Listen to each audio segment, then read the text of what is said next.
إلى يوم الدين. اللهم لا علم لنا إلا ما علمتنا فعلمنا ما ينفعنا وانفعنا بما علمتنا وزدنا علما. وبعد، mutenda amajvu ga Allah subhanahu wa ta'ala, tumusaba okusaasana emirembe ku ekitiibwa ennyo nabbi waffe Muhammadin sallallahu alayhi wa sallama ne basahaba be n'abo bonna abanaamugoberera ku buluŋŋamu bwe bye yasomesa okutuusa olunaku lwe tulisinkana ow'ekitiibwa Allah subhanahu wa ta'ala. Tusaba Allah tabaraka wa ta'ala atuwe obulungi obuli mu kiro kino, abeere nga atutaasa obubi obukirimu. Omusomo gwaffe nga bwe twagamba ku Lwokuna tugenda kubeera nga tutunuulira ebigambo by'abantu ennaku zino ebibali ku mutwe ebya okukebeza abaana baabwe endagamuntu oba endagabutonde. Endagabutonde mu mirimu yaffe eya shariya bagiwa amannya mangi. Abamu bagiyita alhimdu annawawiyi, abalala ne bagiyita albasamatu alwirathiya, awalala ne bagiyita aljinatu alwarathiya n'amannya amalala. Baganda baffe ab'ebyuma aba media obuzibu bafuna nti emisomo oluusi balaba ngaffe ababagizeemu, naye ng'ate oluusi tageti yaffe ebeera ku bantu bano abatuula mu mizikiti abaagala okutangaazibwa ku mateeka g'obusiraamu, oba oluusi nga tebafuna budde busomera ku mitimbagano, naye nga mu mizikiti babeeramu, ate nga oluusi maqaatu ezigenda zikutulibwa buklips obukutulibwa oluusi oli tekamugirayo bulungi, kinyusi kya nsonga. N'olwekyo abantu bawano twabadde tubagamba okuva wiiki ewedde tugenda kujja tutangaazeeko ku masala agakwatagana ne DNA oba albasamatu alwirathiya, okukebera abaana baffe mu Busiraamu. Busiraamu bwogera ki ku kigambo ekyokukebeza abaana? Bannayuganda ekibeerawo bo nga bwe mbamanyi kibatinka nakyo, naddala abalinamu obusente, kati bonna beewaddeyo okutandika okukebeza abaana baabwe. Naye kyagala tumanye Obusiraamu bugamba ki ku nsonga eyo, ekyo tunaaba tusobodde okubeera nti twogerako.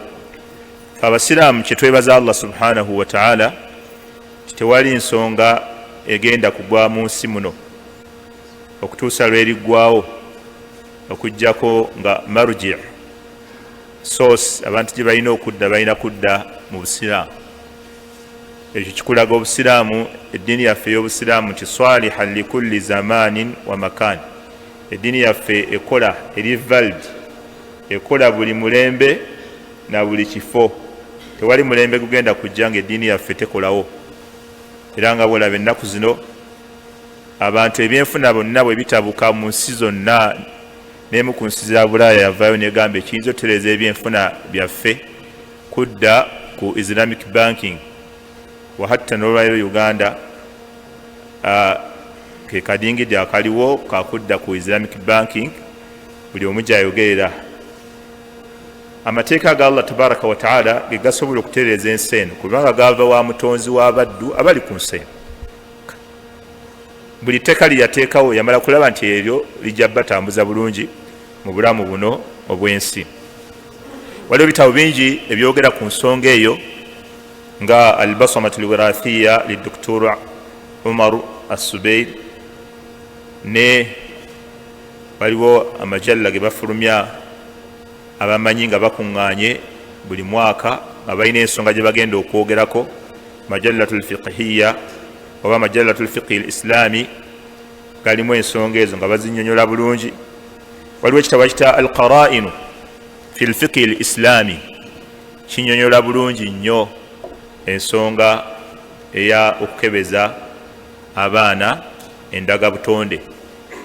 Wabula nga tetunnayingira butereevu mu nsonga eyo waliwo emisingi abamanyi gye baayogera nga mikulu nnyo omusiraamu okusooka okugimanya nga tannayingirira nsonga ey'okukebeza abaana. Egimu ku misingi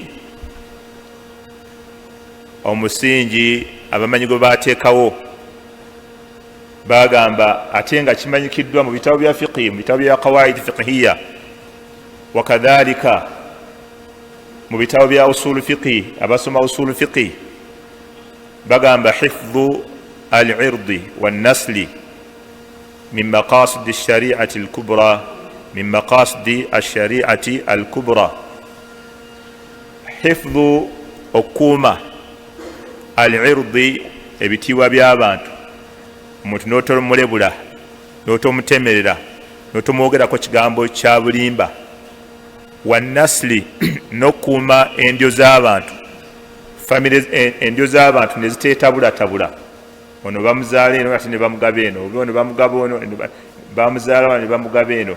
Okuuma endyo z'abantu zisigale nga nnambulukufu, ebyo min maqasidi ash-shari'ati al-kubra, min maqasidi ash-shari'ati al-islamiyya al-kubra, bye bimu ku ad-daruriyat al-khams, ebintu ebitaano eshariya byajja okukuuma. Eshariya yajja okukuuma ebintu bitaano. Mu bintu ebyo ebitaano kuliko ebyo ebibiri bye bimu ku byo: okukuuma ekitiibwa ky'omuntu n'otomwogerako kalebule n'otomutemerera, wakadhalika n'okukuuma endyo z'abantu. Ebyo bye bimu ku ad-daruriyat al-khamsa, ebintu ebyetteeka eshariya byajja okukuuma, nga bwolaba bwekuuma eddiini, nga bwolaba bwekuuma emyoyo gy'abantu, nga bwolaba bwekuuma emmaali y'abantu. Ebyo ebintu bitaano nebino ebibiri, bino ebisatu byenva okwogera nebino ebibiri bye bintu bitaano. Eddiini yajja kukuuma bintu ebyo, eshariya yajja kukuuma ebintu ebyo. Kati kyobola abamanyi bagamba nti bwe bituuka ku ndyo z'abantu n'ebitiibwa by'abantu, masala omuntu okumwogerako nti yayenze, abamanyi bagamba nti la tusmahu at-tuhma au la tusmahu at-tuhmatu fiha, tebakkiriza abamanyi kubeera nga ebyo ebintu oleeta ebigambo ebyokutemerera ebyakalebule mu nsonga ezo ebbiri oba ezo zonna ezikulembedde. Fima yahusu dhalika, kubikwatagana n'ebitiibwa by'abantu n'endyo z'abantu. Illa ma kana mabnahu ala al-yaqin, okujjako buli kyoba ogenda okwogera ku kitiibwa ky'omuntu. Masala ogamba mukyalawo nti yayenda, oteekwa okuba nga kyogenda okwogera ekyo kizimbiddwa ala al-yaqin, ng'olina obujulizi obw'enkukunala obumala.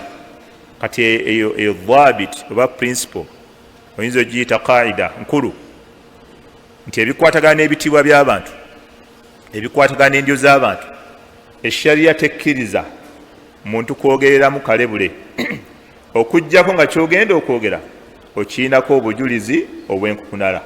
Iyo principle egwana emanyike buli yenna ayogera ku nsonga za DNA. Era ne mu qawaid za fiqhi tuyina min qawaid al-fiqhiyya qaida enkulu kumpi ya kubiri mu qawaid ettaano ezizimbiddwako qawaid zonna eza fiqhi: al-yaqinu la yazul bishak, ekintu ekyazimbirwa ku bunywevu tekivaawo na bintu biina kubuusabuusa. Amathala ng'obufumbo bw'omuntu, bwe tumala nti gundi mukyala wa gundi, tosobola kujjawo bufumbo obwo okujjako ng'olina obujulizi obw'enkukunala. Oli yakuula ssente naawe ozimanyi wazitwala, n'obuusabuusa wamusasulako tewamusasulako, tetumala gakakasa, tumala kakasa ddala bukakafu bwankukunala obulaga nti wamusasulako.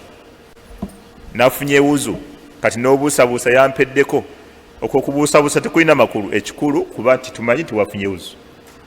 Wuzu yakuweddeko, kati obuusabuusa mu kuba nti wagifunye kyetukakasa wuzu yakuweddeko. Kati eshariya egamba nti ebintu byonna ebirimu ebyazimbibwa ku misimbi eminywevu tebimala gavaawo na bintu birimu kubuusabuusa oba ebibuusibwabuusibwa. Qala Nawawi rahimahullah, Imaamu Nawawi yagamba naqlan an Abil Abbas fi kitabihi at-talkhis yagamba anna kulla man shakka au man shakka fi shay'i, omuntu yenna abuusabuusa mu kintu, fa'alahu nti yakikoze amla oba teyakikoze, fahuwa ghayru fa'ilin abaliwa ntannakikola fil hukmi mu kulamula kwaffe okw'obusiraamu. Idhan prinsipe endala enkulu ennyeera ezimbiddwako era betugenda okwogera n'olukiiko lwagifulumya prinsipe eno oba etteeka lino oba qaida oba dhabit, ntadde kubuulira mu maaso awo lwaliko abamanyi nga bakuŋŋanya okuva mu nsi yonna. Baafulumya etteeka lino bagamba nti inda istimali lbasamati lwirathiya, buli yonna lye tuba tugenda okukozesa DNA la budda an tuqaddima au an nuqaddima annususa walqawaida alshar'iyya ala albasamati alwirathiya. Bagamba buli wonna we tuba tugenda okukozesa DNA nga twagala tukebere endaga butonde, bagamba nti la budda tekirina kubuusabuusa, kino kyatteeka, tuteekwa buteekwa kubeera nga tukulembeza ki annusuusa walqawaida alshar'iyya, principles ez'eshariya n'emisingi egy'eshariya n'ebikolo ebyeshariya byateekawo bye tulina okukulembeza ala albasamati alwirathiya, ku DNA results zebeefulumiza. Kyebategeezaawo kitegeera nti bwe wabeerawo etteeka nga lirina kye lyogera nga liri mu Qur'an oba hadisi za Nabbi oba ebigambo by'abamanyi, ne DNA n'afulumya results ezize, bagamba tulina kukulembeza ki? Tulina kukulembeza Qur'an egamba ki? Hadisi egamba ki? Amakulu amateeka gali obusiraamu ge bwateekawo ge tulina okukulembeza. Kiba kitegeeza nti DNA ne waba alina kyalaga naye nga Qur'an hadisi egamba kirala, bagamba weegendereze, tulina kukulembeza ki? Nusus alshar'iyya, Qur'an kyegambye, hadisi kyegambye.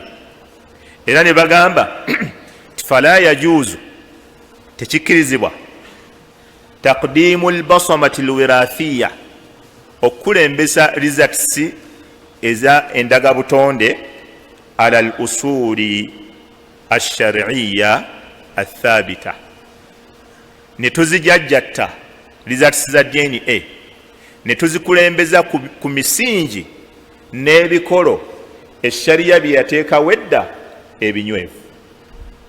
Oba mukategedde ako? Sheikh Seviri kategerekesaako? Abamanyi bano bagamba nti bwe wabeerawo Allah kyagamba ne Nabbi kyagamba naye ne kyawukanako ne results eza DNA kyezigambye, tulina kukola ki? Tulina kukulembeza shariya kyebeekoze ki? Kyebeegambye. Kaakati wa min al-usuli alshar'iyya athabita ma yali, ne mu bikolo eshariya kati byeyanywezaawo ebimu ku byo bye bino wammanga. Abamanyi bye bagamba nti tokulembeza results za DNA bwe wabaawo Qur'ani ne hadithi za Nabbi Muhammad sallallahu alaihi wasallam. Ekikola ekisooka kikwatagana liman shakka fi awladihi, ekikola ekisooka eky'omuntu aba abuusabuusizza mu baana be. Kati kyekisinga okutambula mu bantu, oli abuusabuusizza mu baana be. Rajulun shakka fi nisbati alawladi liman lahu, omusajja abuusabuusizza mu baana baalina oyo abuusabuusa gwe tusookeddeko abuusabuusa mu baana baalina eshariya ye mugamba ki abadyeni ebamugamba bw'oba obuusabuusa mu baana genda okole ki genda okebeza abaana si bwe kiri kati twaga tulaba eshariya egamba ki baseka bo batuwadde dhabit principle bagamba eshariya bw'eba erina kyegamba nga n'endaba y'abantu egamba kirala twala shariya byegamba tayib asulu esooka ya muntu abuusabuusa abamanyira awo nabo bateekawo principle amateeka ago njaga gabaddiramu nga maliriza gonna ne oda yaago engeri gye bagafulumyamu bagamba la yajuzu tekikkirizibwa al-i'timaadu ala al-basamati al-wirathiya okudipendinga n'okwesigamira ku rizati za DNA biqasdi at-ta'akkud min sihhati al-ansabi athabita okiwudde ekigambo ekyo kikulu nnyo baga tekikkirizibwa muntu genda kukebeza baana be biqasdi ta'akkudi naye nga yagala kakasa bukakasa min sihhati al-ansabi athabita ku ndyo z'abantu ezanywera edda ti ogundi bamuzaala we bati oyo gundi yawasa gundi ono bamuzaala mu bano endyo z'abantu ezanywera edda gundi yawasa gundi n'azaala abaana bwe bati endyo bwe ziti ezanywera edda bagamba tekikkirizibwa kutandika kutankuula ebyekwese ku ndyo z'abantu ezanywera edda ne ziggwa era yaga nti baatuuka n'okwongerako kino wayajibu kikakata ala aljihati almukhtassa ab'obuvunanyizibwa mu nsi omwo abalina obuvunanyizibwa obukwatagana ku ebyo man'uhu okugaanira ddala abantu enkola eyo wa fardu liqubat azajira n'okubateekako ebibonerezo ebikambwe ebibatangira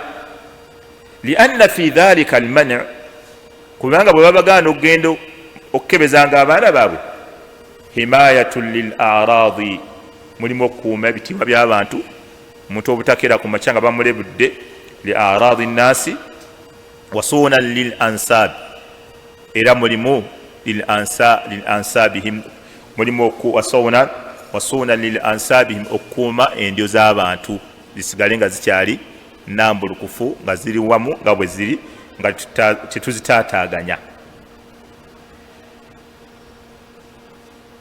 Olukiiko olwafulumya ebyo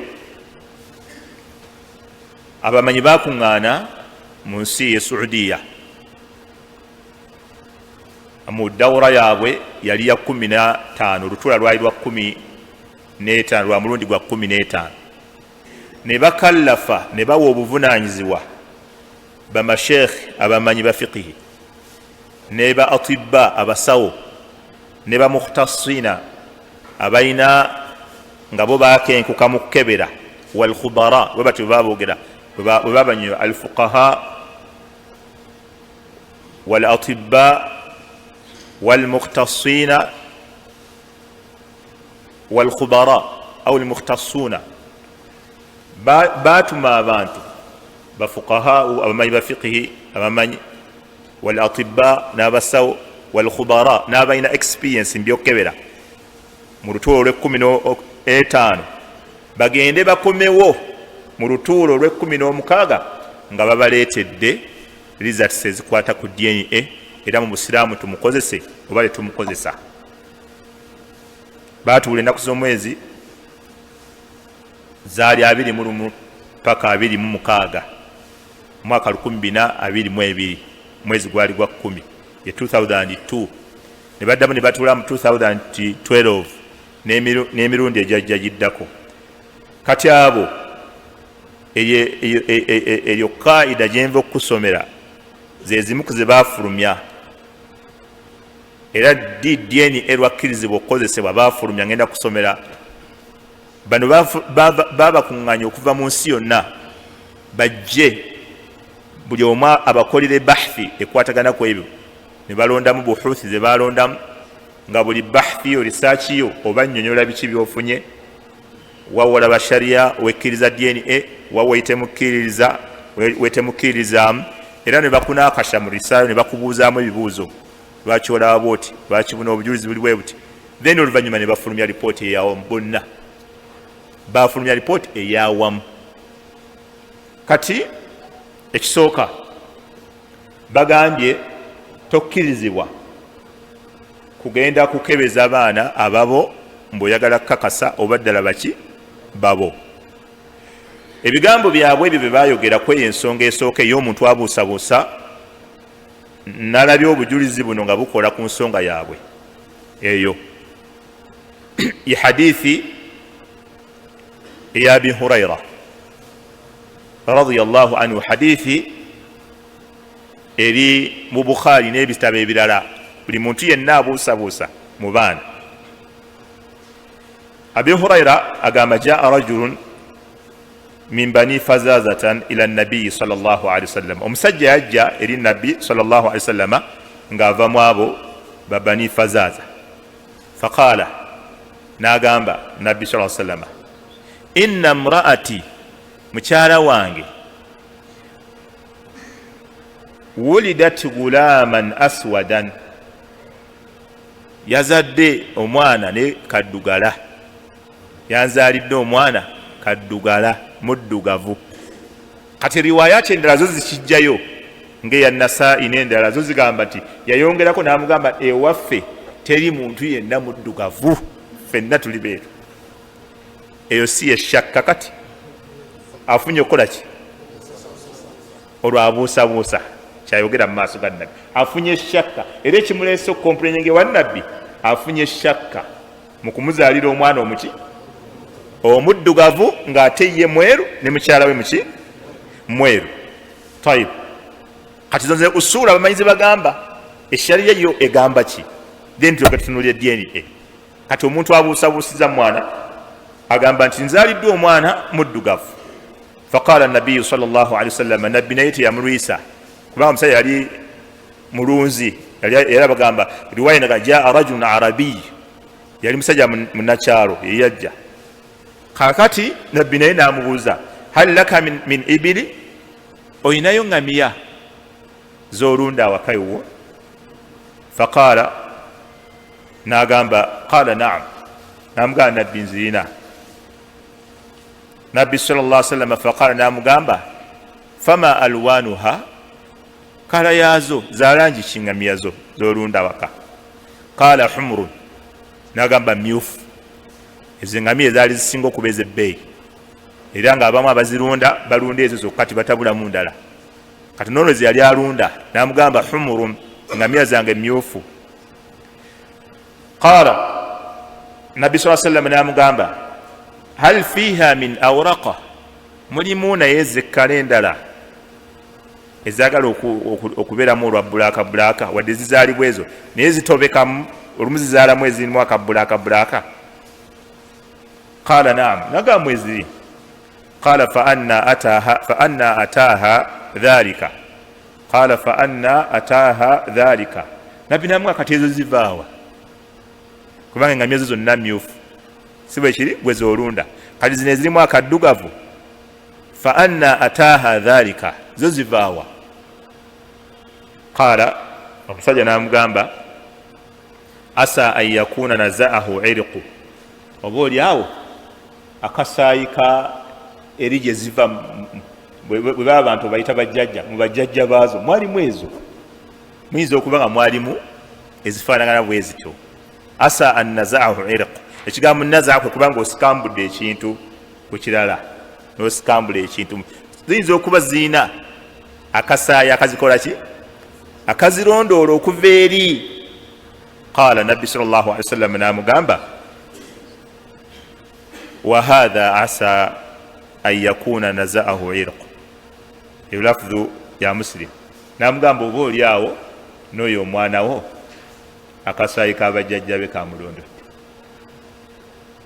wala an labnaka hadha nazaahu irqu oba oli awo n'omwana wo oyo mu bajjajja be akasaayi kakoze eki kamulondodde kikyawo nabbi sallallahu alaihi wasallam kyeyakola yazibikira omulyango ogw'okukeera ku makya ng'omuntu atandise okwogera kalebule olw'okubuusabuusa muki muffe tulina babitege simanyi ffe tulina bamatu manene ffe tuzaala bamaaso manene ate zino enviiri simanyi za kikyotala ogw'omulyango nabbi n'aguzibikira nagamba waayi bwe bajjajjaabo bamanyi ayinza okuba omwana afaanana bajjajjaabo omulyango nabbi sallallahu alaihi wasallam n'aguzibikira ogw'omuntu abuusabuusa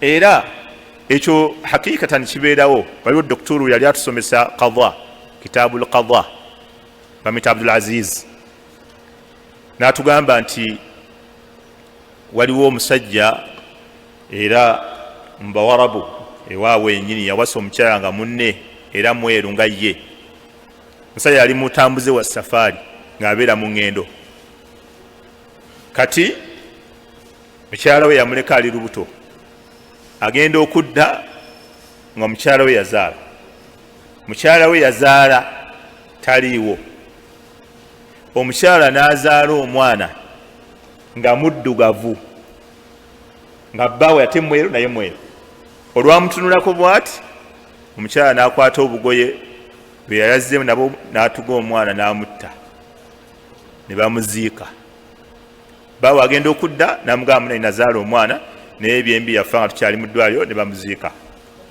n'addamu n'afuna olubuto olwokubiri era n'azaala nga bbaawe taliiwo yazaala omwana y'omu ng'afaanana ng'oli yasooka era nga muddugavu naye n'amugwa mu bulago n'amutuga n'agamba omusajja n'amuddawa musajja bw'anaalaba kuwona omwana ajja kulowooza natambula omwana amutta naye ne bamuziika n'addamu n'afuna olubuto olwokusatu agenda okuluzaala kwogwo omulundi nga bbaawe waali olwakubawo omwana ng'afaanana ne bali abasoose ababiri nga muddugavu era bbaawe yaliwo n'asitula omwana n'amukwasa bbaawe olwalaba omwana naga Allahu akbar Allahu akbar n'anywegera mu kyenyi ky'omwana ng'essanyu limutta n'amugamba onkoze eki kino ozadde ddala jjajja wange azaala taata n'amugamba kino ng'onkoledde makula nga yakamuttira bajjajja aba bonna abatirimbudde ye musajja essanyu limutta jjajja wange bwati bwe yali afaananira ddala naye ngaomukazi yakatirimbula bajjajja b'omusajja kati ithan muntu okuba nti afaanana balala asobola okufaanana balala nga wawalala okufaanagana n'abaganda bagamba siruki si luganda n'olwekyo omuntu yenna abuusabuusa mu baana be nabbi sallallahu alaihi wasallam omulyango gw'okubuusabuusa yaguzibikira n'ekyo ekigambo gwe famire yo layini yo yonna ogimanya okuva waggulu n'olwekyo by'okubuusabuusa mu baana mukyalo owogwo owasa owa halaali byesonyiwe. قال الحافظ إمام ابن حجر الحافظ يقام وفيه محديث تقديم حكم الفراش mulimu okukulembeza okulamulako okuba nti omuntu mukyala we mufumbo yamuwasa ala ma yash'uru bihi au mimma yash'uru bihi okusinga ekyo omuntu kyawulira muli min mukhalafati ashabhi nti olwokuba omuntu afaananye walala mukyala wo omwana wo wadde gwowuliramu kiri ekigamba nti afaananye walala wafihi al-ihtiyat lil ansabi mulimu okukuuma endyo z'abantu nga tetuzitadde mu katyabaga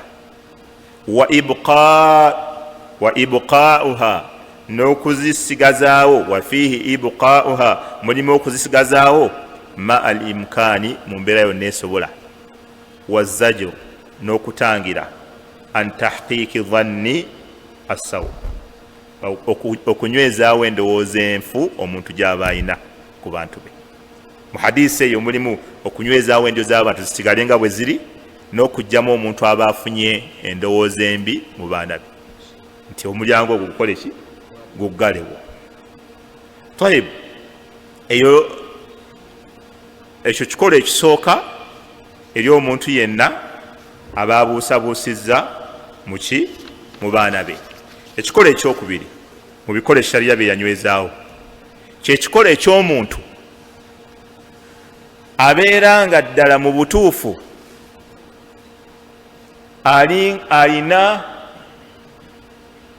obujulizi bwalabira ddala nga bulinga bwankukunala ti omwana si wuwe. Oli abuusabuusa naye ono mu butuufu alina n'obujulizi bwakola ki bwalabirako ddala. Kati shariya yo egamba kyawo nsuufu alabira ddala omwana afaanana gundi bibagaba birungi si birungi omwana afaananya ani neiba kyo kirungi okuba nti azadde naye ate si kirungi okuba nti omwana afaanana ani neiba. Kati abo ate bo eshariya egamba ki? Era nabo hadisi entuufu eri mu Bukhari ne Muslim n'ebitabo ebirala. Hadisi ya mama waffe Aisha radiyallahu anha qalat agamba kana Utbatu bun Abi Waqas. Eno hadisi tugiteekeko nnyo obwongo kubanga eno ejjawo kigoye weezinga yenna gw'owulira atambulira ku DNA eno ye asulu ya hadisi eno yejjawo kigoye weezinga emitwe gy'abasiraamu abatya Allah abatagenda na bya sayansi na bitambula. Ono Aisha radiyallahu anha mukyala wa Nabbi agamba kanat Utbatu bun Abi Waqas. Utba bun Abi Waqas nga yali akyali mujahiliya era ono yafa n'okusira mukata tasiramuse.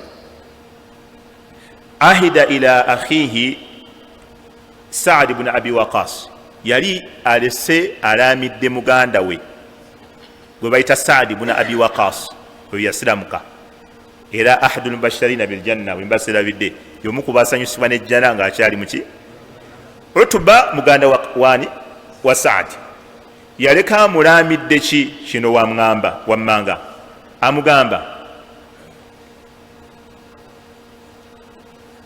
amugamba nti inna ibna walidati Zam'ata.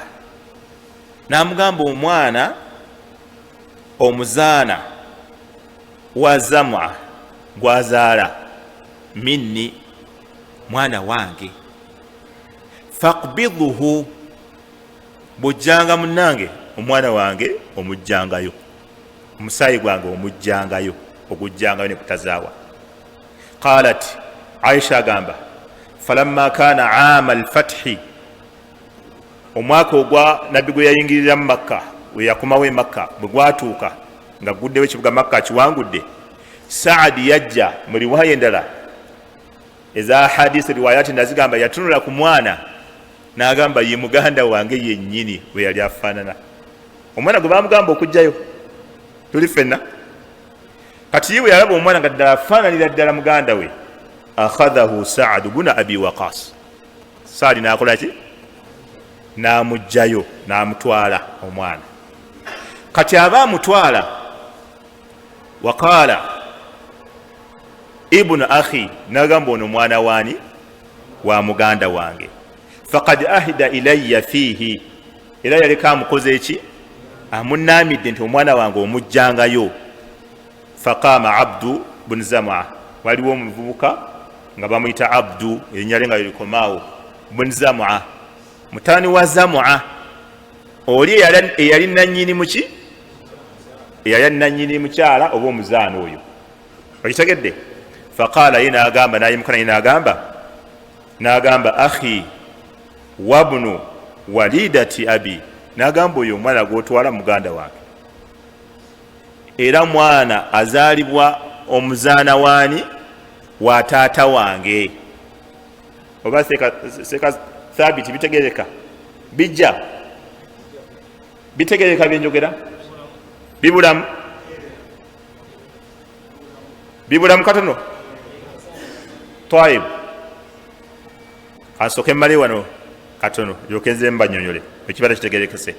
Agamba Abdu nayimuka n'agamba nti hadha akhi oyo muganda wange wabnu walidati abi era mwana amuzaala ye muzaana wa taata wange gwe yali ayina gwe bayita Zam'a tuli ffenna. N'agamba wulida ala firashihi, era yazaalibwa waka mu bufunze, yamuzaalamu omwana oyo, yamuzaalira ku kiriri kye. Abamanyi bagamba kibaali bategeeza nti yali mukyala we. Fatasawaka ila nabiyi sallallahu alaihi wasallam, kyebakola ne bavugaŋŋana, ne bagenda nga banguyirira, tebasookayo munne, bombi ne bagenda ewa nabbi Muhammadi sallallahu alaihi wasallam.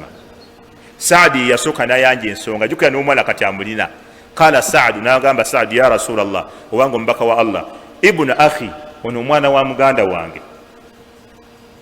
kana kad ahda ilayya fihi, yalekera munkuutidde. Faqala Abdu bunu Zam'a, ne Abdu bunu Zam'a n'agamba akhi, ono muganda wange, wabnu walidati abi, era mwana azaalibwa muzaana wa taata, wulida ala firashihi, yazaalibwa mu maka ga taata gennyini, oba yagadde gamba yali wa ku kiriri kya taata. Faqala rasulullahi sallallahu alaihi wasallam, nabbi kyava agamba huwa laka ya Abdu, namugamba owange Abdu, ono omwana wuwo. Thumma qala nabiyu sallallahu alaihi wasallam, bwe yamala nabbi n'agamba alwaladu lilfirashi, omwana abeera wannannyini buliri, amakulu wannannyini mukyala eyawasa. Omwana yenna azaalibwa mu maka ng'omukyala mufumbo. Mu maka ago abaana bonna abazaaliddwa mu piriyodi eyo nga mufumbe wa Hasani, abaana bonna bazaala baani? Alwaladu lilfirashi, omwana yenna azaaliddwa mu maka ago ng'omukyala wamuwasa mu nika entuufu, abeera wuwo gwe nannyini mukyala. Walilahiri alhajar, ate oli azijja omwenzi akompuleninga muze munnange ebyekisajja twatambulirako ewagundi, ye bamutikka jjinja, aviiramu awo, tewali kye bamuwa. Omuggo ogubeera gwa natema si gwa nalonda. Kati nabbi n'amuwaayo omwana eri. Bw'amala okumuwaayo omwana eri, wulira kati kino kikulu nnyo. Nabbi n'agamba thumma qala li Saudata binti Zam'a zawji nabiyi sallallahu alaihi wasallam, nabbi n'agamba mukyala we gwe bayita Sauda, kubanga Sauda yali mwannyina wa Abdu, bonna nga Zam'a yabazaala. Kati nabbi bagamba Abdu ayinza okuba teyaliiwo, nabbi n'agamba omwana Sauda, ono omwana wammwe, kubanga Abdu ne Sauda baluganda. Nabbi n'amuwaayo n'agamba ono omwana wammwe. Naye wulira nabbi bw'agamba, n'agamba ihtajibi minhu, naye omwana oyo bw'abeerangawo weebikkirire aleme kulaba, takulabanga nga wewe omukyala bwe yeebikkirira ku muntu gw'atayinaako luganda. Lwaki yakikola ekyo? Lima raa min shabahati bi'utubata, kubanga nabbi yakirabira ddala mu butuufu ng'omwana afaanana Utuba, bali abaali bamukayanira. Akyagede naye amuwadde eno ewa Zam'a, naye nabbi bwe yalaba nga mutuufu omwana afaanana eri, n'agamba ihtajibi minhu ya Sauda, Sauda, omwana oyo Sauda bw'abeerangawo weebikkiriranga. Era baga nti hadisi mu Bukhari mwennyini baga nti fama raaha hatta laqiya Allaha, oyo omukyala teyalabako, oyo omuvubuka teyalabako ku Sauda okutuusa lwe yasinkana Allah. Ne Sauda teyatunulako kwoyo omuvubuka, awamu n'okubanga mwannyina munnamula eno nabbi gye yalamula, mwannyina yali badde asobola okutula naye n'okulya naye n'amulaba, naye teyamutunulako, noono teyatunulako oli paka Sauda lwe yafa. Hadisi mwina kye musiseemu, abali tebagitegedde kati kambamenyeremu. Zam'a yayina, kati bwe tumuyita omuzaala mujja kubula, kati kamuyite mukyala okubangwiza. Zam'a yayina mukyala we tuli ffenna. Kaakati ne wabaayo omusajja omulala bamuyita Utba, n'asooba n'akola obutambuze mu maka gaani ga Zam'a. Kati awo mukitegedde bulungi. Kati Utba ono aba agenda okufa n'aleka ng'alamidde muganda we Saad ibn Abi Waqas.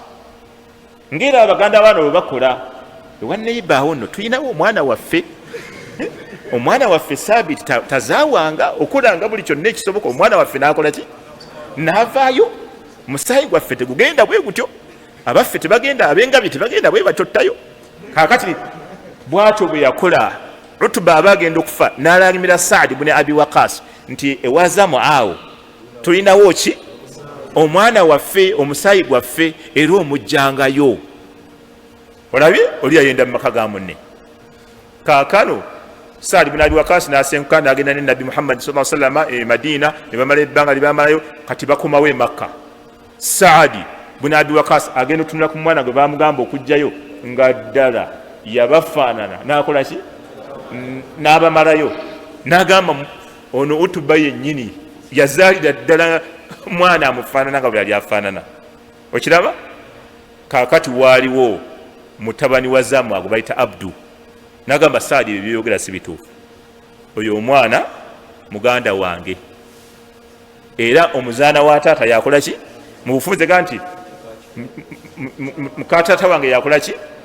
Era yamuzaalira waka maka ga taata wange. Kati ne bagenda ewa Nabbi abalamule. Oba kitegedde? Bagenda ewa Nabbi alamule. Eno fatwa yeyina otambula paka ensi lwerikomekkerezebwa. Eno Nabbi gye yawakola olunaku. Okitegedde? Ng'olina n'obujulizi obulaga nti omwana kiki? Kale gamba olina ne DNA results zisoma nti omwana wuwo 100 ku 100, naye omwana gw'ogamba omukyala gw'omuzaalamu ali wattwa wiiru gy'afumba. Okitegedde?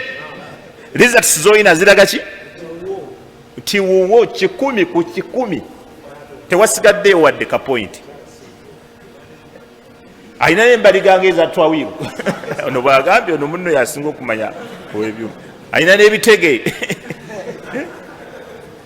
Buli kimu nga Saadi naye bwerabira ddala naga nti omwana yatumalayo n'akola ki? N'akataga. Bwe baatuuka ewa Nabbi Muhammad sallallahu alaihi wasallama n'atunuulira omwana. Kuba waliwo riwaya ng'emu ng'emuganga Nabbi mu riwaya endala abaali bakaaya n'omu yagamba Nabbi tunuulira n'omwana olabe bw'afaanana. Mu riwaya endala tunuulira Nabbi n'omwana. Nabbi n'akatyemula n'agamba alwaladu lilfiraashi, omwana abeera wannannyini mukyala, walilahir alhajar, ate ye akomplaininga mbu yajja n'ayenda n'azaala ewagundi, ye aviiramu awo tewali kye bamuwa, bamutikka jjinja lyabaatwalamu. Ekyo kitegeeza ki? Nabbi kye yalamula awo nti abakyala be tulina mu maka gaffe nga bafumbo, abaana bonna be bazaala baba baffe. Era waliwo omusajja yakikola awo emabega, mukyala we n'amuzza wabbali n'amugamba kitaata Sula oyo omwana mutuufu nkakasa si wo, naye mbadde njagala bikomewo wano wakati wange naawe oleme kunswaza, kigaze ekitiibwa kyange ne famire yange. Omusajja n'awuliriza n'amugamba leeta abe wammwe. Omukyala n'aleeta bye yaleeta, ne bayingira mu nnyumba ne beggalira. N'amugamba taata Sula nsonyiwa, omwana oyo si wo. N'amugamba tewali mutawaana, kusonyi. Omusajja waayita ebbanga eryayitawo n'afa. Ne bajjayo olukalala lw'abaana be bazaala nga n'oyo omwana kwali yamuwandika mbana. Kukolera ku hadisi ti abaana bonna abazaalibwa ewuwo babeera ki? Babo. Ye kati gwe kankubuuza, oli bwakubbako embuzi yo n'agitwala n'omala n'ogisinga nga yazaala abaana 3, abaana obalekayo? Embuzi yo gireeta n'abaana n'okola ki? Nobaleeta, nobalabi abaana baba.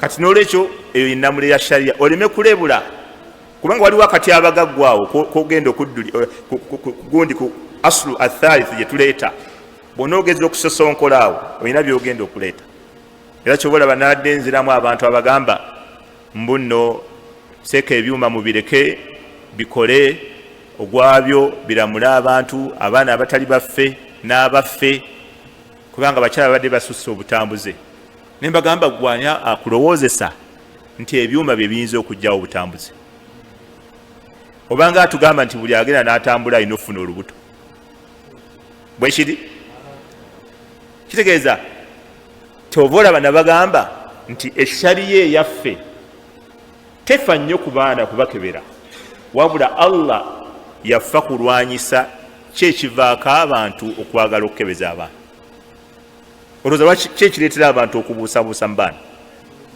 butambuze kati shariya yaffe kyetunuulira neziiza buno butambuze ffenna obwongo bwaffe tubuzzaawo twekomeko tuziyize abantu tulwanyise obutambuze tewali agenda kukebeza baana nga tukebeza baki naye bwetunaga nti ensi erina hurriya abaana balina eddembe okukola nga bwe baagala okutambula nga bwe baagala abakyala bakole bye baagala bambale nga bwe baagala ensi ebeeremu effujjo amasomero gakole nga bwe gaagala bakuname bakole byonna bye baagala ebyo byonna ebitumbula obutambuze bino bye mukyakebeza byeni ekanzunzu n'abakwata bikyali biwero bikyajja ebirala bingi kyovula Allah tabaraka wa taala yatugana kutusemberera wala taqrabu zina innahu kana fahishatan wa saa sabila temusemberera obutambuze kubanga kubo binyo kikolwa kya buwemu bwe tunaba nti tulwanyisiza ekyo bino bikyali kituuza n'ekirala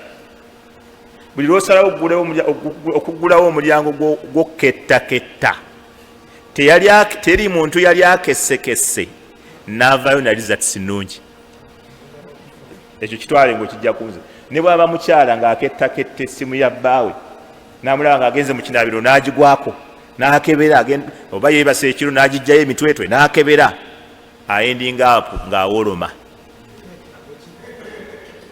wakadhalika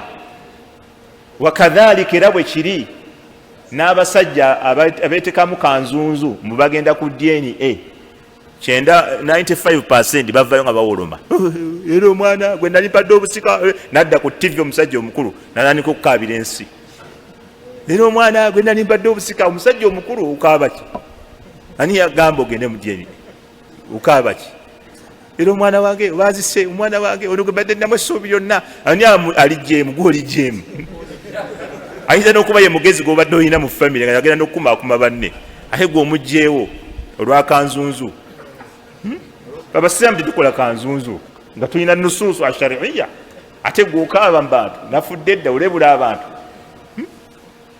idhan kati hadisi ndowooza etegekese bulungi wafi riwayati laythi waliwo riwaya ya hadisi ya imamu laythi ye yayongeramu ekigambo ekigamba nti faraa shabahaha bayina biutba nabbi yalaba omwana engeri gye yali afaanana mu utuba nga mubutuufu eri waadihu eri kiriya nnyo wakadhalika ne riwaya ya ibunu uyayina erimu abi dawuda qala ibnu abdulbarri imamu ibnu abdulbarri yagamba walilahir alhajari omuntu ayenze aviiramu awo fanafa nabbi n'agaana ayulhaqa fi lislaami au ayulhiqa fi lislaami walada zina omwana eyayendebwa okumuwaayo gye bamwenda yagamba nabbi n'akigaana awo agamba era ibnu abdulbarri abu yusuf wa ajmaati l ummatu era umma y'obusiraamu yegatta ku kigambo ki ala dhalika kwekyo ekyobutawa bwenzi muki wajtamaat l ummatu ala dhalika naqlan ng'ekyo nabo bakisimbulawo obujulizi babujjawa naqlan annabiyiha nga obujulizi nabo babujja ku nabbi w'ekibiina kino sallallahu alaihi wasallama agamba wajaala rasulullahi sallallahu alaihi wasallam nabbi nafuula okuva kwolwo lunaku kulla waladin omwana yenna yuladu ala firash azaliddwa mu maka lirajulin nga wa musajja nanyini maka lahikan bihi nga gwe bamuwa ye nanyini ye ala kulli hali mu mbeera yonna illa okujjako ayanfiyahu billiani okujjako nga yamweganyi n'ekikolo ekyokubiri kyetugenda okulaba ekyokwekolimira. طيب بالعان على حكم اللعان. era yayongerako imam ibn abdul barr naga nti wa ajma'atul umma abamanyi bonna aba umma eno begatta min al ulama wa ajma'atul ummatu min al ulama abamanyi begatta ala anna al hurra firashi omukyala owaboobwe omufumbo bil aqdi alaiha nga bamuwoowa ma imkani lwat'i awamu n'okuba nti omusajja yamuwasa asobola okubeera naye mu nsonga z'obufumbo wa imkani lhamli nga naye bamuwasiza asobola okufuna olubuto yagaa nti faidha kana ghairuhu naga nti faidha kana aqidu nikahin yumkinu maahu lwat'u walhamlu falwaladu lisahibi lfirash. faidha kana aqdu nikah bwekubeera nga okuwoowa okwo okwaliwo yumkinu maahu alwatu yali asobola okubeera naye mu nsonga y'obufumbo eyamuwasa walhamli n'okuba nti omukyala asobola okufuna obulubuto falwaladu lisahibi lfirash omwana abeera wannanyini maka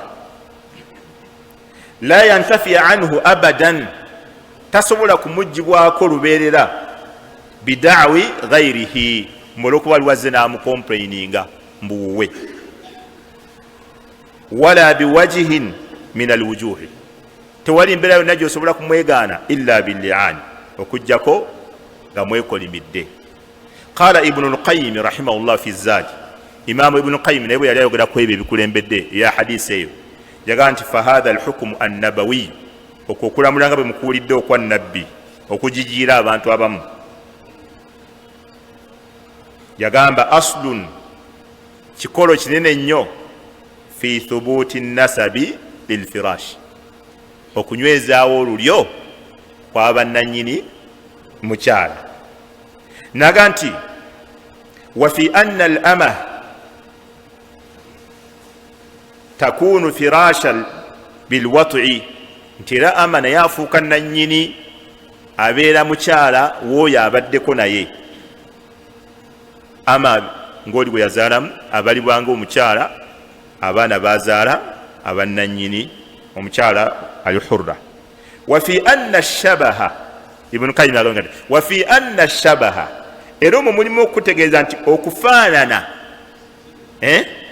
okufaanana obaliriza tisi zonna eziba zirina kye ziraga idha arada alfirash bwe ziba zikoonaganye zikyalenjinga zikubagana n'okuba nti ono omukyala wawaka yagamba kuddima alfirash tukulembeza kyakuba nti ono mukyala mufumbo oba okategedde kuddima alfirash kuddima alaihi alfirash tukulembeza kyaki olaba ibn qayyim bwakotagani bali abamanyi tukulembeza ki kuddima alaihi alfirash kikyategeeza no kankikuddize mu luganda olwangu results bwe ziba zikoonagana n'ekyokuba nti omukyala gwe bamuzaalamu mufumbo tukulembeza kya bufumbo results netukola ki netuzikasuka eri netuzigoba ekyo kigambo kya ibn qayyim agamba nti okusinga kulamula kwa nabbi okwo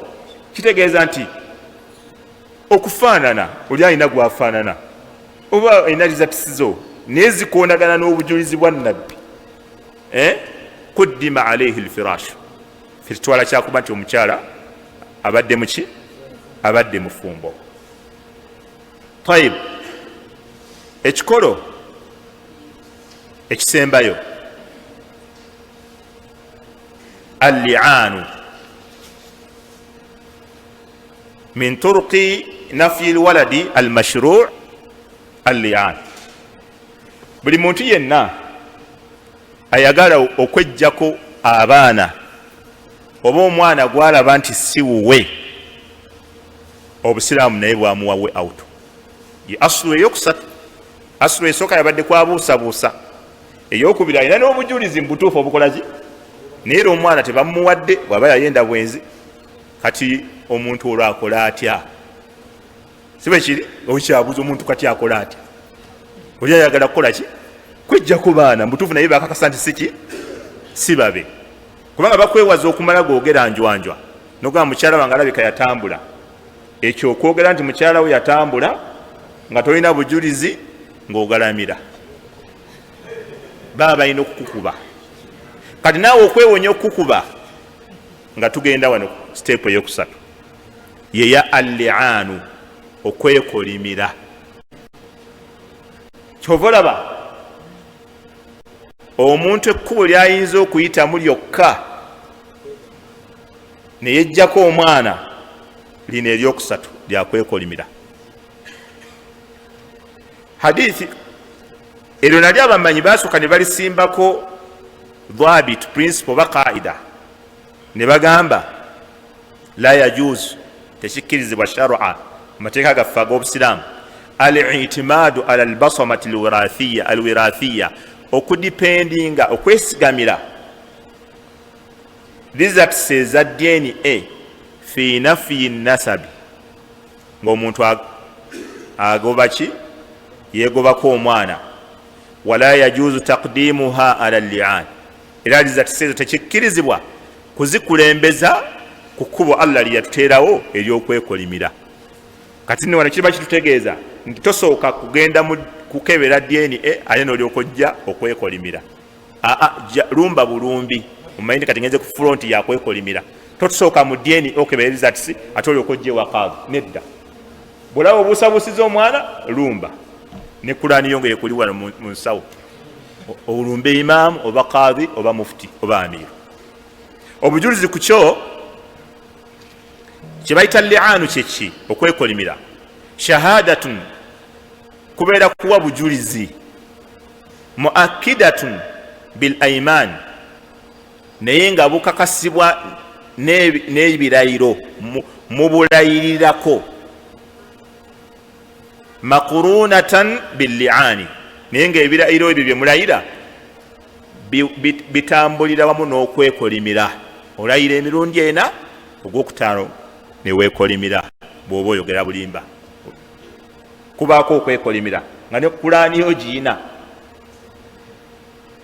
Era ekyo kye muba mukoze makurunatan nga billaani, nga bitambulidde wamu n'okwekolimira. Qaimatan maqama haddi al-qadhfi, ekyo ekyokwekolimira kye kiba kiyimiriddewo mu kibonerezo ekyali kuwereddwa ekyokutemerera mukyalawo.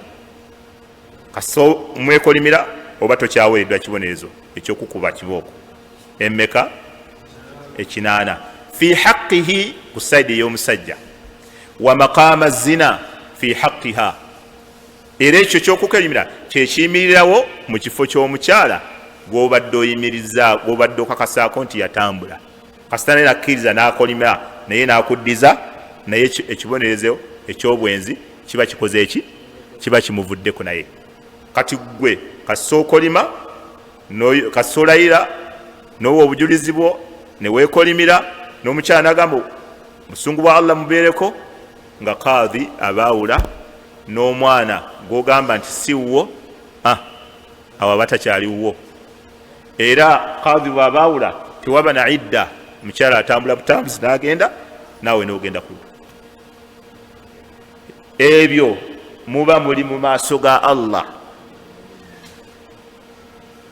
we mweyanikira. Alimba n'omwana olwo oba omweganye aba takyali wuwo. Wakadhalika era bamanyi baga ekkubo lino likozesebwa singa omuntu abeera ne mukyala we mu butanwa, nawe n'omulaba nga bali ne mukyala we mu butanwa, azze n'asuubira nti mukyala we n'abeera naye n'amufunyisa olubuto, osobola okumwejjako era mweri ekkubo, ogenda bugenzi n'olayira ne weekolimira, omwana aba takyali wuwo. mu sharia. Kakati obujulizi kwekyo hadisi mpanvu naye ngenda ku kiriko obujulizi mu Qur'an. Allah ganti walladhina yarumuna azwajahum, naabo abatemerera bakyala baabwe, walam yakun lahum shuhadaa'u, nga tebalina bajulizi. Kuba buli ogamba nti mukyala wange yazaala ebweru, mukyala wange namukutte embwenzi, kakasa nti abajulizi bana w'obyogerera bo bakola ki? Tolebula.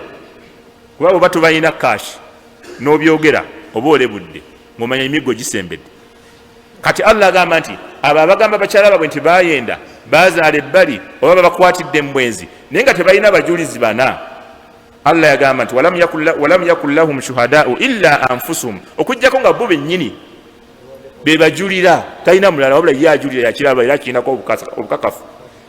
Fashahadatu ahadihim 4 shahadatin billah, bawa obujulizi emirundi 4 naye nga bajulizaani. Innahu lamina as-sadiqin, agambe nti Allah ndayira wallahi njogera maki mazima. Era yekolimire nti bwemba nga mutuufu nnimba ekikolimo kya Allah. Aya mugigenda mu kisomero suratu Nuuru, ndowooza ya 6, Nuuru an-Nuuru. Fahadhihi al-aya, eyo aya lamma nazalat biyakka fassaraha an-nabiyyu sallallahu alayhi wasallam bil-li'an, nabbi yagivunula nakiki nakwekolimira. Era obujulizi mu hadisi y'okwekolimira bwe buno. Hadisi mpanvu mu bitabo ebirala nga Sunan Abi Dawuda yagijjayo ne kissa yonna, Bukhari yagireeta ng'agifunzizza. Okwekolimira kwo kuvaawa? Li'anu yo tujja gisoma yokka kubanga eriko shuruutu, eriko n'ekino eky'amateeka ga li'anu okwekolimira. Naye obufunze anna Hilaala buna Umayya, Hilaalu ono buna Umayya kadhafa mura'atahu 'inda an-nabiyyi sallallahu alayhi wasallam, yajja n'ayogera ekigambo ku mukyala we n'amutemerera mu maaso ga nabbi sallallahu alayhi wasallam bishariki bun Sahma, nti amusanze n'omusajja gwe bayita Sharik bun Sahma. Bwali budde bwa kawungezi munnange kiro, Hilaalu bun Umayya n'agenda ewakaawe, agenda otuukayo nga mu makaage waliwo omusajja ali ne mukyala we. Hilaali bun Umayya ono y'omu ku bali Allah be yasonyiwa abasatu abali ne Ka'b bun Malik be twasomako wano awalala, wa ala thalathati alladhina khulifu, abo ono Ka'b ono Hilaali bun Umayya yayina thiqa mu Allah, yayina obwesige mu Allah obutalina abantu balala. Okuva luli Allah yamutaasa mu kiri ekibambulire ekyali ekinene ekyabamalako, yayongera okwesiga Allah olwesiga, era yalwogera mu hadisi Sunan Abi Dawuda, yayogera yennyini thika gyali alina mu Allah. Era Hilaali bun Umayya ono yali ye Badiri, munna Badiri ono Hilaali bun Umayya, ate abo bankizo be bali ku ddala erisooka waggulu. Idhan kati ono ye yasanga omuntu awaka ne mukyala we, kati najja n'agamba Nabbi Muhammad sallallahu alaihi wasallam nti nsanze omuntu nani ne mukyala wange.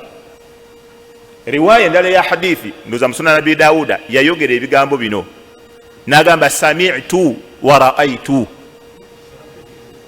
okuwulira newuliriddeko n'agange n'okulaba n'enkola ki nendabirako ddala bwe nti nabbi nga omusajja gundi ali ne mukyala wange. Nabbi bwe yawulira ekigambo ekyo yajja ku makya, ebyo yabira bakawungezi, yajja ku makya wewunye yasula n'omukyala n'asula wawaka, n'akeera nabbi n'atamwa ekigambo ekyo omusajja kyeyali ayogera, n'akitamu olutamwa. Kati ku nkomero nabbi n'amugamba, faqala nabiyyu sallallahu alayhi wasallam, nabbi n'amugamba nti albayinatu, Sharik bun Sahma ogenda kuleeta obujulizi kwekyo kyoyogera, au haddun fi dhahrika, oba si kyo embooko ku mugongo bagenda kukuba. Hilaali ogenda kubwa. Kati wulira, faqala Hilaali n'amugamba, faqala ya Rasulallah, n'amugamba wangu mbaka wa Allah, n'agamba nti idha raa ahaduna ala imraatihi rajulan, nabbi omusajja bw'aba alabye omusajja omulala ng'ali ne mukyala we, yantaliqu waliltamisu albayina, agenda afulume wabweru amale okunoonya abajulizi abaleete, banaamusanga baba tebeesanyiza, baba tebadduse, baba tebavuluse. naga nabbi asula omuntu aba asanze n'omuntu we omuntu amale genda afune abajulizi abana abakubeekubeko Hasani Jawa, Haji Seviri, Haji Egudi, Haji Sabiti, mujje tukwate omubbi, banaasanga omubbi. bwe yamala okwogera ekyo ye yalaba nga kimuwonya. wulira nabbi kyeyamuddamu, yamugamba nti albayinatu wa illa haddun ala dhahrika, munnange genda kuleeta obujulizi, bw'oba tolina bujulizi emiggo gigenda kaava. fadhakara hadithu li'an, kati oluvanyuma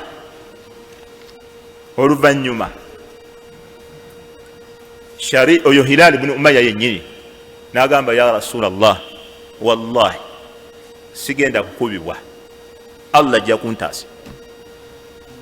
N'agamba sigenda kukubibwa kubanga njogera mazima, Allah agenda kuntaasa. Munnange babali awo ng'ate etteeka terikka aya eri gyenva basomera, nga nabbi amuyita amugakomawo, Allah ataddewo obufulumiro, nga nabbi amuyita kamubuulira etteeka lye kyerigambye ne mukyala we, aya tezidiringana gimbadde nsoma n'egiddako. Nabbi n'asoma amateeka ne bagawulira bonna, gakwekolimira. Kati Hilaalu yasookawo, yasooka mu kiwanja n'ayogera emirundi ena ng'alayira Allah. Bw'atuuka ku gwokutaano nabbi n'amugamba lindako, innaha mujiba, guno gwe gukakasaako obusungu bwa Allah oba ekikolimu kya Allah guno.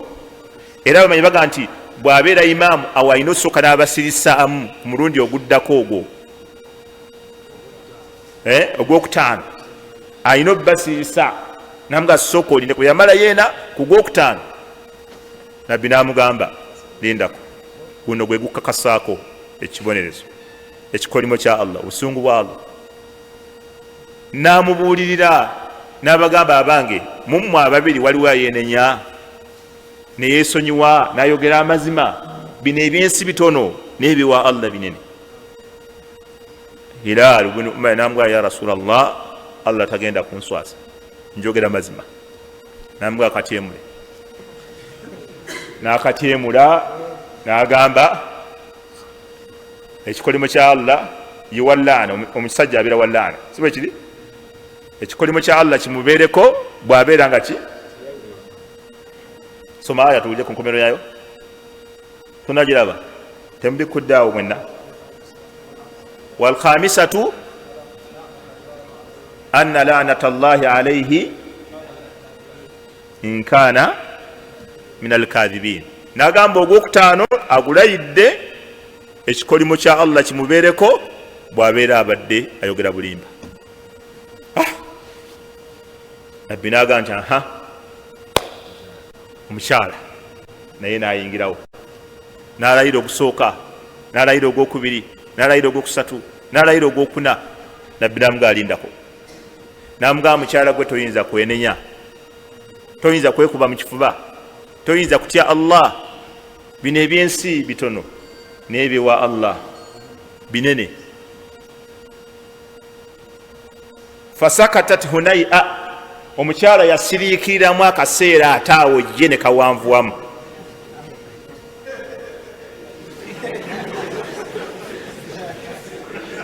Era raawi wa hadithi omulala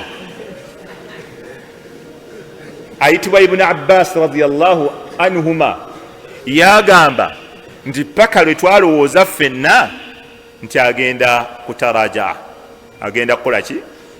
Agenda kukivaamu akyuse. Kubanga nabbi namugamba nti guno gwe gukakasaako obusungu bwani bwa Allah. Omukyala n'asirikira akaseera bwe kagenderera ne bamuwulira ng'ayogera ekigambo kino n'agamba sigenda kuswaza bantu benvaamu olwaleero luno lubeerera na lubeerera naga sisobola kuswaza bantu bange yakyogera n'agamba ekikolimo kya Allah kimubeereko bw'abanga bba wayogedde amazima. N'alayira ogwokutaano nabbi n'abaawula n'abagamba obufumbo bukomye wano buli omu akwatirire. Naye nabbi sallallahu alaihi wasallama bwe yamala ebyo byonna nga biwedde naga nti fa in jaat bihi kadha wa kadha fahuwa lihilal. Nabbi n'agamba omukyalo oyo bw'anaazaala omwana ng'alina ebitendo kino ne kino ne kino, nabbi yayogera ebitendo, n'agamba ajja kuba wa hilal. Ono nannyini mukyalo n'agamba fa in jaat bihi kadha wa kadha adhkuru maana alhadith, n'agamba nti bw'anajja omwana oyo ng'ali ku bitendo kino ne kino, amakulu n'ayogera enfaanana ya Sharik bun Sahma, ebitendo ebisooka nabbi yayogera bya hilal nannyini mukyalo. Mwana ajja nga faana bwati ne bwati ne bwati, mu hadisi mujagenda mubirabe agenda kuba wuwo omwana. Bw'anajja omwana n'amuzaala ng'afaanana bwati ne bwati ne bwati, fahuwa li Sharik bun Sahma, agenda kubeera wooli. Riwaya endala yaga nti fahuwa liladhi rumiya bihi, agenda kubeera wooli gwe bamukasuukiridde gwe batemeredde. Fajaat bihi kadhalika, omukyala agenda okuzaala omwana ng'ebitendo byonna ebisatu nabbi byayogera oba ebina nga byoli gwe bamuteekako nti bamusanze naye.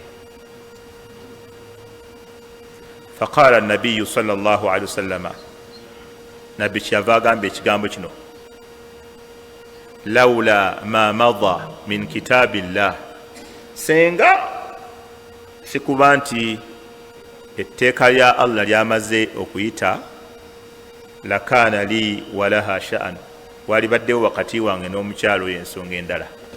Naye bingi nti Allah yalamudde kwekolimira ne kiggwa, sikyazaayo kigambo. Kinabbi kyayogerawo kikitegeeza kyolooza yalibadde akola ki?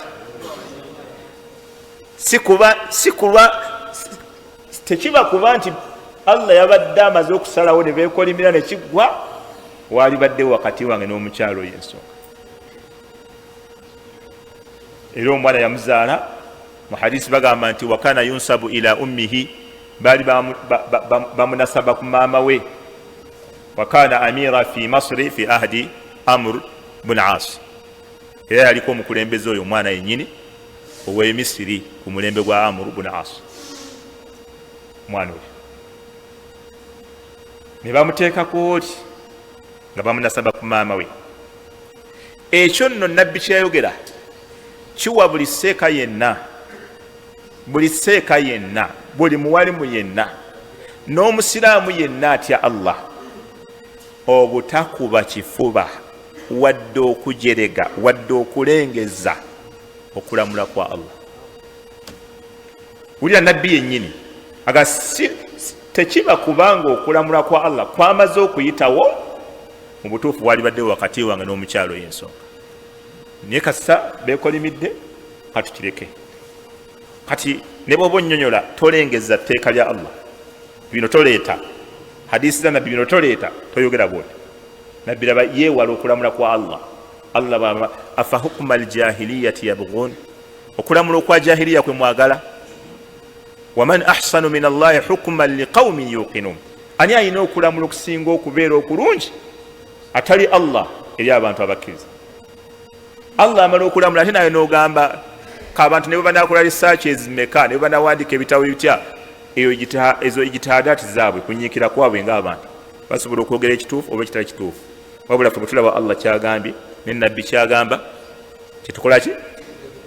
Wama kana limuminin wala mumina idha qada Allahu wa rasuluhu amra an yakuna lahum alkhiyaratu min amri. Tewali muntu yenna akkirizibwa nga mukkiriza musajja oba mukyala Allah bw'aba amaze okusalawo ekintu n'omubaka naye naddayo naawe endaba ye obeeza abantu. Bwe wetusinzira okugamba sayansi ne bwajja ng'alaga ekintu nti kyeru ne tusoma mu Qur'ani nga Allah yatugamba kiddugavu, tugamba tutya? Tugamba kiddugavu ekyo. Okirabe nga tetuli banywevu era nga bw'ogambye tulinamu wadde akeraliikirira mbw ensi enegamba kiguna omulembe gukulaakulanye omulembe gugunjuse. Allah kasita tugamba kiddugavu amaaso gaffe ne bwe gaba galaba kyeru, ffe tulina kumanya ndiki kiddugavu ennamula ya Allah gye tugenda nayo. Okitegedde ekyo? Kati nno buli yenna ayagala okwegaana omwana okumweggyako eryo lyekkubo lyokka. Nsonga ziina kuggwera wa Allah osobola okumwegaanira, wa illa bw'ogenda n'omukebeza. Kati singa okebeza omwana wo nga wa 6 emabega olinayo abalala 5, kati Elizabeth ne zigamba si wuwo, kati ogenda tugamba kyagisula. Kati kiki oba otugamba nze sikitegeerera ddala, ogenda kutabula olulyo, ogenda kuleeta obuzibu. Kati abaana abalala babo ate oli ow'emabega ogamba si wuwo. Kati ye omukyala omulekawa, ekyo kifaananyi omukyala kimulekawa, ogenda sigala nga omugobye nga mwawukanye oba agenda kusigalawo? Kiki ogenda okukola? Ekirala nabagambye abasajja era nti mutandise ku ebyo bye mukola okuggulawo omulyango gw'okubawa obutwa ng'ennaku zammwe zibadde zikyabulako. Bagenda kubawa obutwa ng'ennaku tezinnatuuka ze mulina okufiirako. Mwerogoza mulina obbakebera, okay baasi.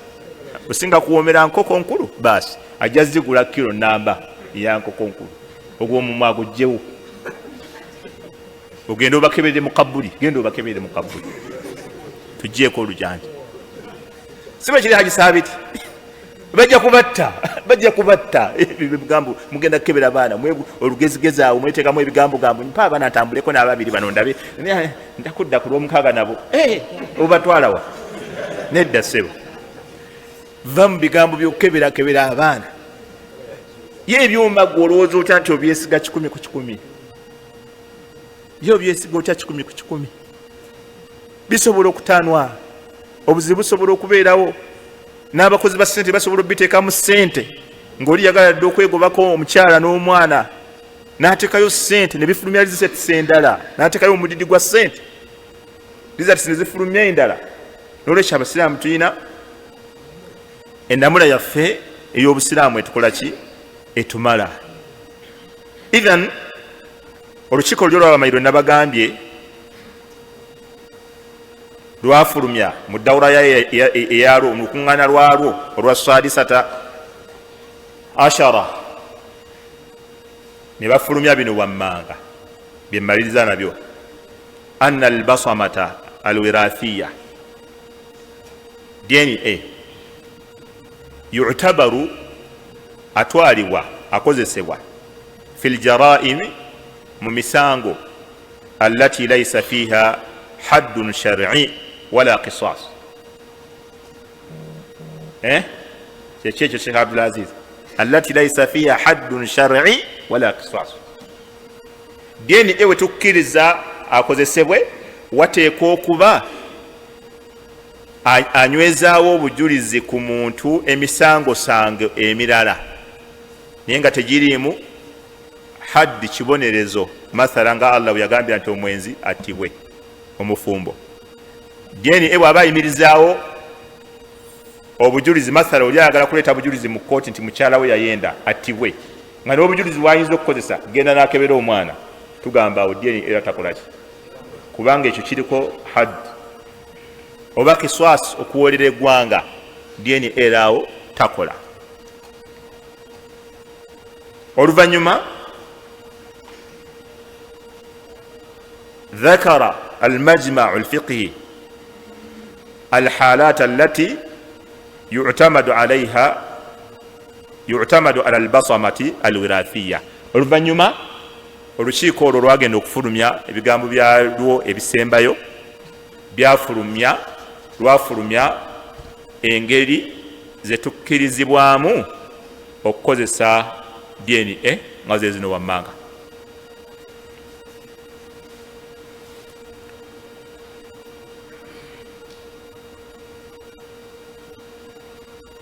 esooka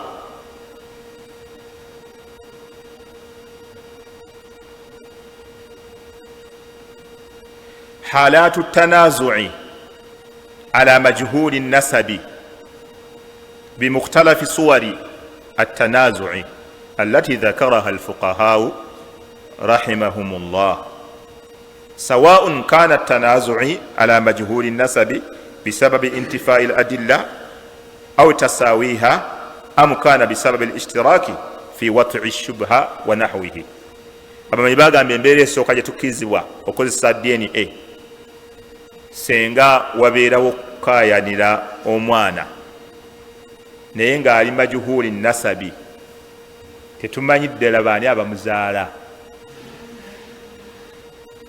oba wasobola okuba abamuleeta nga abakayana bonna balina obujulizi bulinga obwenkanankana, buli omu alinga aganza omukyala namuwasa mu nika entuufu ne muzaalamu omwana mu kiseera bwe kiti, n'oli agamba namuwasa mu nika entuufu ne muzaalamu omwana mu kiseera bwe kiti. Abo baba benkanyiza obujulizi. Oba babeera naye mu butanwa, olina agamba ayinza okuba si wange, ayinza okuba wuwo. Mu mbeera eyo batugamba omwana akeberebwe tulabe ddala waani. Embeera ey'okubiri abamanyi bagamba halatu al-ishtibahi fi al-mawalidi fi al-mustashfiyat wa marakiz ri'ayat al-atfali wa nahwiha وكذلك الاشتباه في أطفال الأنانيب. mu mbeera z'abaana okubanga batabuddwa mu malwaliro oba ebifo ebirabirira abaana ne batabulwa, abazaalisa abaana bakimanyi, bazaala omwana oluusi bamuteekako akagundi akapaapi akaliko ennamba oba erinnya lya maama we, abaana basobola okubateeka awamu, oba okuteeka oli n'ateeka omulala wano, oluusi ne bakyusa ekifo n'atajjukira wono yamutaddewa. Mu mbeera ezo mu malwaliro oba mu bifo ebirabirira abaana, senga wabaawo abaana okuba nti beetabudde mwe nga twagala okumanya maama w'omwana omutuufu oba taata w'omwana, awo tukkirizibwa era bamanyi bagamba tekirina buzibu okukola ki, okukozesa DNA. embeera eyokusatu halatu dhiya al-atfali wa ikhtilatihim bisababi al-hawadithi aw al-wirath aw al-warith wal-hurub wa ta'adhara ma'rifatu ahlihim. ekyokusatu halatu dhiya al-atfali, abaana singa baba babuze, wa ikhtilatihim n'okuba nga beetabudde bisababi al-hawadithi, nga waliwo ekiguddewo accident, awil hurub oba entalo, abaana ne babatwala mu kitundu ekirala, kati ne bukera ku makya nga baagala obbazza mu nsi zaabwe, bayinza okubazzayo nga bakuze, kati nga buli mwana baagala bamuteeke mu famire we bamuzaala. Abo abamanyi batugamba tukozesa eki, tukkirizibwa okukozesa DNA. wa ta'adhara ma'rifatu ahlihim, naye nga tulemeddwa okumanya abaki, era tukkirizibwa nga tumaze kukola ki, kulemererwa, nga tulemeddwa okumanya nti bano baawa, awo nga tubakebeza. Embeera abamanyi basembayo au wujudu juthathi, oba okuba nga wasiŋŋaanyiddwawo maiti, omuntu ng'afudde nga tamanyikiddwako bantu be, nga tukebera biqasdi tahaqquqi min ahlihi wa usratihi au hawiyatihi oba hawiyati ahlihi wa kadhalika hawiyati asra al-hurubi wal mafqudina wa kadhalika maiti muntu afudde, abantu babasse kintabuli, abantu babookezza, abantu tebategerekeka, baani abalina otwala bano, baani abalina otwala bano, bakkirizibwa okukozesa DNA.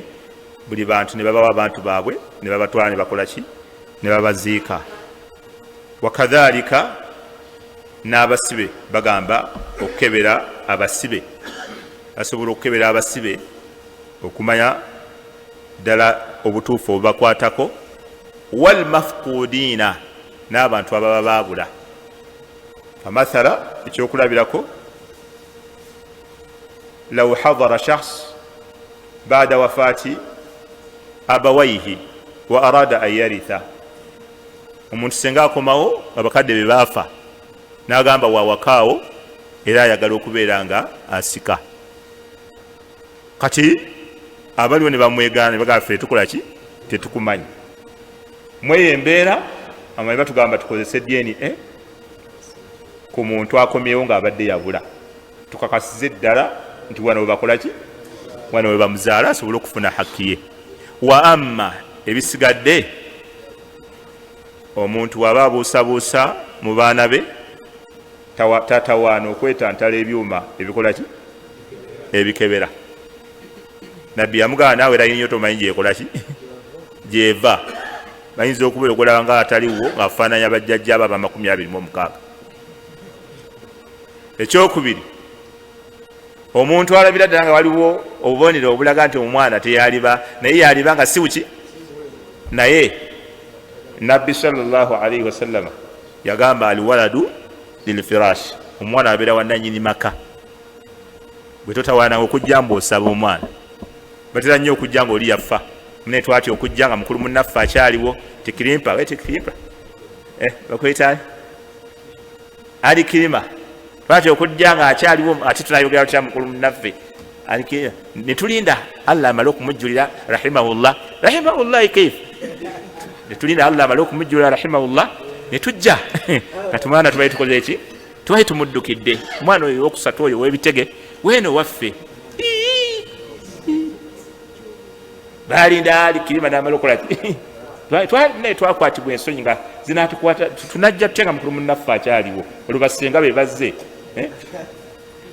nga temwakwatibwa nsonyi okukola amawano ge mwakolayo. Kati n'omwana temutawaana kugendayo, abaana bonna babeera bannannyini buliri. Ne tusigaze omuntu omu, kati abaffe ye omuntu ayagala okwijjirako ddala abaana nga ddala mubutuufu akakasa nti si babe, yakola atya? Agende wa imam, agende wa qadhi, agende wa mufti, Qur'ani eveeyo, bakole ki? A solution. Awo wasigalawo kanzunzu, abanasigaza kanzunzu nga bo bennyini mpozi be bakanzunzu, kubanga ebya sheria birikiriya nnyo, waadihu ka wuduhi shams. Olwekyo eyo ennamula ey'abamanyi ffe gye tukakasa nti ye yeesigika, ekwatagana n'okulamula kwa Allah. Olaba Nabbi yennyini agamba nti senga si bigambo bya Allah kuba nti byamaze okuyita naalibadde mbaako kyenkola, naye Nabbi n'atakikola. Nolwekyo ebintu by'eddiini tuleme biteekamu magezi mangi, tuleme biteekamu sayansi. Sayansi ne bwanaatambula emyaka kafukunya gyaliwunzikira bw'ati nga sharia yerina okulamula. Nolwekyo tuleme kukulembeza ndaba yaffe, ndaba ya sayansi, ndaba ya tekinologi, tukulembeze ffe abasiraamu okulamula kwa Allah. Kwe kuli seefu gye tuli, wallahi kwe kuli seefu gye tuli. Wa sallallahu wa sallama wa baraka ala nabina Muhammad wa ala alihi wa sahbihi ajma'in walhamdulillahi rabbil alamin.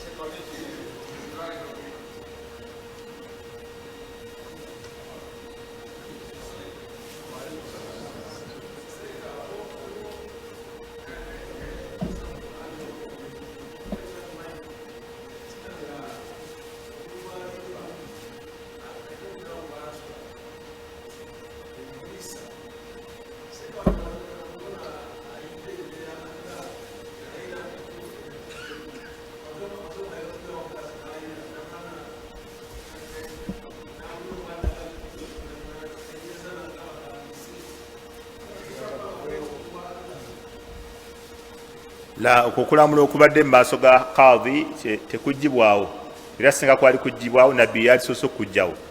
Yennyini Nabbi yali badde akujjawo n'agamba Hilaalu yabadde ayogera mazima, ono bamutte omukyala. Naye Nabbi sallallahu alayhi wa sallam teyakikola. Waliwo be yalagira amazambi gabakutte. Obuzaamu bwaffe era nga butwatandise, wallahi eddiini yaffe ezimbiddwa ku kubikirira. Kyobola bangi waliwo abajjako nga Agamidiya, Ma'iz, bajja wali Nabbi sallallahu alayhi wa sallam nga bo bennyini bebewaako obujulizi, kye bayita al-iqrar, okwekakasaako nti nayenze nga bo bennyini bebewaako obujulizi. nenga nabbi abagamba muddeeyo ddayo weenenyeze Allah ddayo waayo oyike ekikyamu ku mutwe nga muganda okwogera ebyo toyogera ebyo naawe tukana okubuuza basahaba bane ono mumanyimu ekizibu ku mutwe mumanyiko obuzibuzibu ng'ayogera ebigambo ayagala kumuwa haddi nabbi amugamba ddayo genda weebikkirire Allah ajja kukubikkirira genda weenenyeze Allah olwekyo eddiini yaffe ezimbiddwa ku kubikkirira na butaswaza na butalebula bantu nolwekyo tubeewaze okulebula abakyala n'abakyala okulebula abaami waman satara musiliman omuntu yenna bwabikkirira omusiraamu Allah amubikkirira ku nsi ne ku nkomera nolwekyo eddiini yaffe bwetu bwezimbiddwa barakallahu fikum wa jazakumullahu khairan